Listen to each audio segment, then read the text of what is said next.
Okay, so here is our new fuse box right there. As you can see, it's like the perfect size, I think, to go on the frame rail.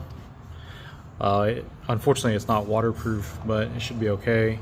The reason why I really like this one is you can see there's a cutout here, so you can actually mount it completely flat. And as you can see, it has only 3 fuses and 3 relays. That's exactly what we want. So electric fan, fuel pump, and then the main relay is all that's going to run through this. Fuse box wired up just for the ignition on portion of it. So we've got power and ground. And I wanted to talk about something here. So firstly, I made a couple more adjustments in terms of software side of it. If you look here, you'll see that the software is running, but check this out. Boop. So we're actually communicating with the Megasquirt via Wi-Fi. So we're using this module right here. As you see, it's got a Wi-Fi antenna, it's got, you know, an IP address and a setting and stuff like that. And so now it's currently wireless. So I can adjust the throttle,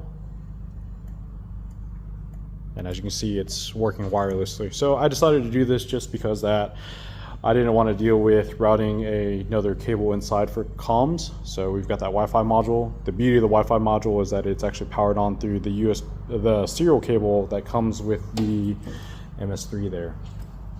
So we've got a little bit more work going on. So what we're going to do now is we are basically going to start running power to everything. So we've got, again, here's our fuse box. We only have 1 relay in it. We obviously have the fuel pump relay and fan relay. So that's what we're going to work on today. We're just going to get all that set up currently. Just make sure that our outputs work and everything has power that it should. So long as that the injectors and the idle air control valve that's horribly mounted over there has power, then we'll call it a day from there.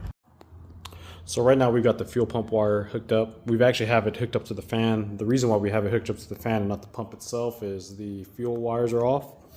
So I'm going to activate this here. Just keep in mind I've already checked injectors. So fans run when the fuel pump is hooked up. So we just got to switch that wire there when we're ready. And then, so that's basically about it. So our primary wiring is done. Well, not done, but it's done in the testing phase. So what we're gonna do now is we will, when I get a chance, I'll come back to this and I will basically hook up the fuel pump and the fan electronically, and then we'll decide what to do about the coil here. So a little bit on that. So currently we were talking about running this module here. And this module would let us do fuel only on the MS3 Mini.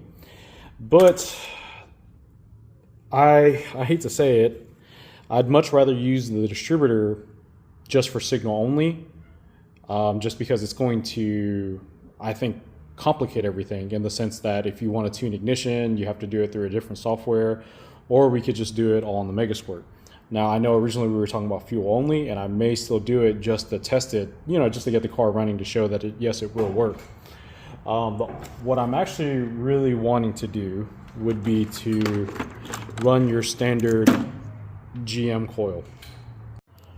So what I really want to do is run your standard GM style coil because, one, it's a lot smaller.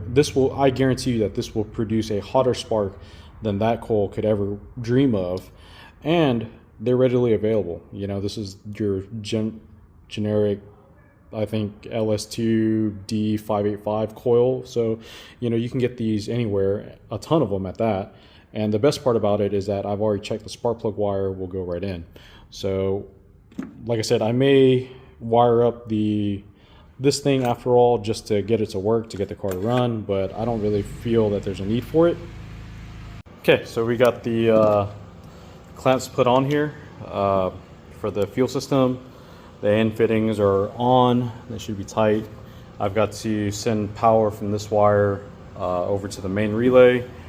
So what I'm going to do next is basically just power on the fuel pump, and hopefully we get fuel and it's not spraying everywhere.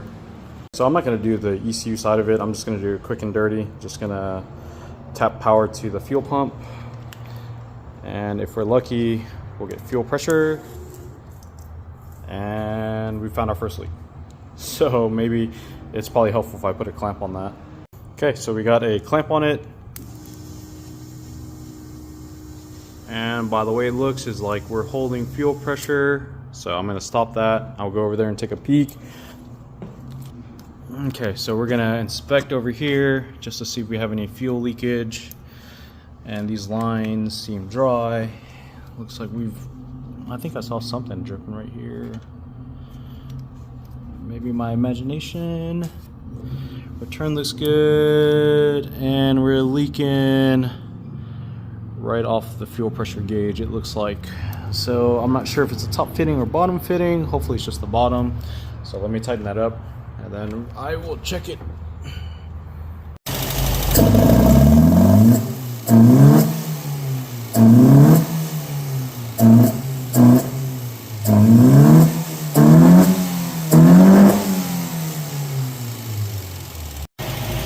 So got some more progress done. Got the fans wired up. We've got the flex fuel sensor down there, just kind of hanging out for the moment. We've got the injectors actually fully calibrated. Idle air control valves all on. 8 widebands hooked up to ignition source and the ECU. So we've got it all here. Here's your flex fuel. There's the car idling really high. That's the coolant temp. So still a couple more adjustments that need to be made here and there, but I think we're doing okay right now.